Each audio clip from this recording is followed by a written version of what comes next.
Hello everybody, welcome back to another light novel review. Today I'm going to be talking about volume number 6 in Yuu Kamiya's light novel series, No Game, No Life. Now it really seems like we wait a long time to get these volumes, and I know that at one point there was a big gap. I think actually between this volume and volume 7 in Japan there was over a year because Yuu Kamiya's health has not been the greatest. But I think they're up to like volume 10 in Japan now, so I was actually debating this with somebody on Twitter the other night, like, why is it we are stuck waiting so long for these books, especially when they're so damn good. Okay, so let's talk about this one. In volume number 6, we take a break from Sora and Shiro and their pursuit of getting all of the pieces for the different Exceed ranks, and instead we find Tet, the one true god, the god of gaming. He's kind of bored, so he's decided to visit the human capital, and, well, so he can fit in, he's kind of lowered his power levels and kind of forgotten that he needs to eat as a human being, and so when we meet him, he's kind of starving in an alleyway, and luckily Izuna is coming by, and she offers him a fish, but she also wants to play a game. And Tet decides that since she's feeding him and entertaining him with a game, he should entertain her as well and tell her a story. And so Tet relays the story of Riku and Shui. I think I'm pronouncing that right. It's S-C-H-W-I. Shui. Feel free to do it phonetically in the comments down below. These two figures bear a striking resemblance to Sora and Shiro, and we find out that they were the key architects in basically changing the world because they played a major part in ending the Great War that occurred 6,000 years before the main book story and was sort of the event that helped set up Tet as the one true god and of course created the 10 laws. So this is actually a prequel, in a sense, and it is phenomenal. This is, bar none, my favorite volume of No Game, No Life ever. And I feel kind of conflicted saying that because it's not Sora and Shiro as much as there are similarities, obviously, with these characters, and it's somewhat hinted that it may be just Tet, sort of that be his creative license on the whole story.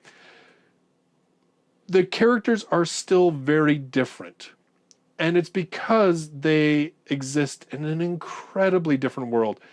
Like, the one thing that I was initially impressed with this book was it really painted that picture of just how horrible this world was as a human under the constant threat of being destroyed just by a stray shot, of being a non-combatant involved in a war that involved gods and near godlike creatures. It really did an incredible job, I thought, of evoking that hopelessness and just how bleak an existence that was, and at the same time creating characters that showed exactly what Sora has been talking about in this whole series so far, that whole idea of humans being the weakest, and yet because we're the weakest, we just kind of keep clawing our way back. We come up with ingenious ways of surviving. We have a tenacity to us, our imaginations. We create hope when there is no hope.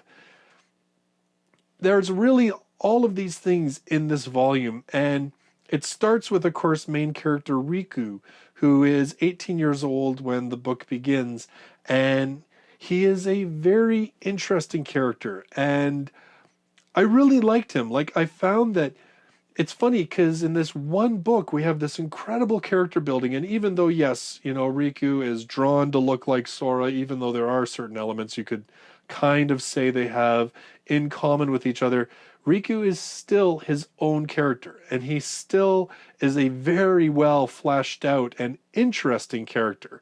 And he's interesting probably in all the ways that he's different from Sora, even despite the fact that there are clear similarities. Even Shui, who is, of course, very similar to Shiro, she, of course, is completely different. And her whole existence is very, very different. This book really it delves into those whole themes that we've had. What it is to be human, what makes humans unique in this sort of world that Yuu Kamiya has created in No Game, No Life. Why is it humans were able to survive even though they were so incredibly weak? What happened during that dark period of the Great War? Why is it humans, their participation in what they went through was all erased? Where did that information go? All of those things are answered in this volume. And I think it's because it's like this self-contained story, this one-off story. It is just so well done.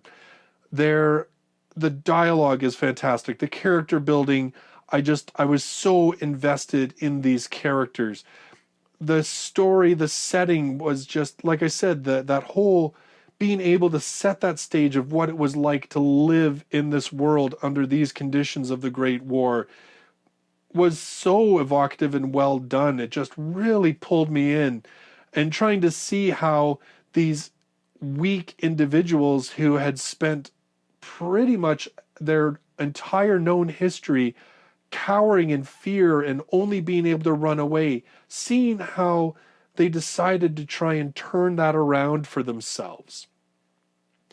The other thing that I liked about this volume too was, it's obviously got the little bit of, sexual jokes here and there, but they are considerably toned down than what we've had certainly in the last two volumes. The last two volumes, that whole Dampier siren story, things got pretty overt and heavy in that particular storyline. In this one, that's all really dialed back. There's only really sort of one character that kind of does that, and really it's more like she's just poking fun at this couple to try and, come on, it's not distasteful, I guess, is kind of what I'm getting at. It doesn't seem perverse. It doesn't seem heavily overplayed. It's just there as a little bit of relief, and like I said, it's mostly attributed to one character that's part of her character. Overall, this is an incredibly satisfying volume. I'm making it very clear how much I enjoyed this volume. I love No Game, No Life.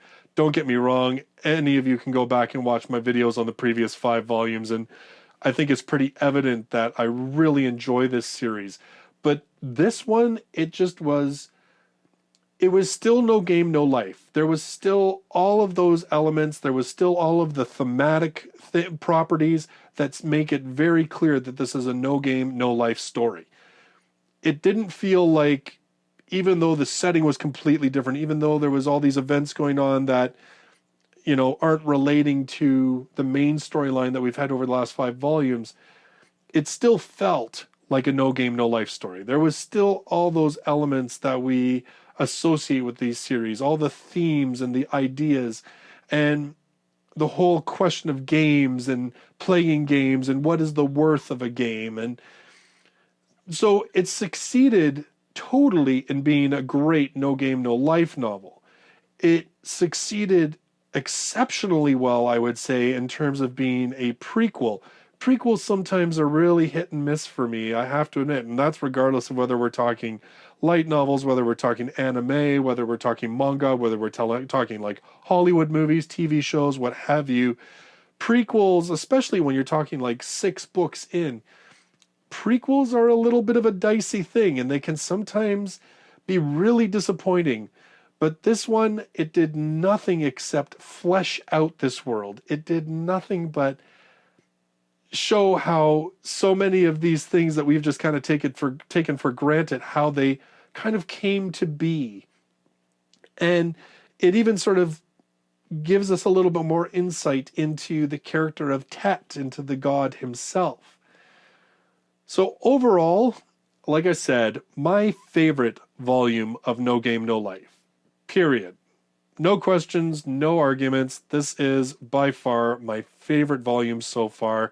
Like I said, I feel a little conflicted saying that because it's not our main characters, but it's still the world and it's still all those themes, so I don't feel like I'm betraying the series so far and what books we have to come. Now, just as a side note, there is a brand new No Game, No Life movie, anime movie coming out, and it is this book. It is the prequel story. So I'm actually, I mean, I was interested before, obviously, because A, I've loved the series, and B, I liked the anime as well. Now I am like so hyped to see this movie because I enjoyed this book so much. Yeah, I don't know. I don't know whether, like I said, it's because it's a really compacted story being told in just one volume, whether there's some better translation work going on, whether Yuu Kamiya was really on his game when he wrote this book. I don't know, but it just feels like everything, the writing, the scenery, the imagery, it just feels so much tighter and so much more, you know, the pacing is so well done. And yeah, I mean, I could go on, but if you've liked No Game, No Life up to this point, I think this book will make you absolutely a believer. In fact, about the only problem I have with this book now is that I'm almost sad that we're leaving these characters behind and going back to our other characters, because man, there were some great characters in this book that I would be very interested in seeing more of. So those are my thoughts on volume number 6 of No Game, No Life. Pick it up. Pick it up. It's a really, really great volume. If you haven't guessed, I feel that way already.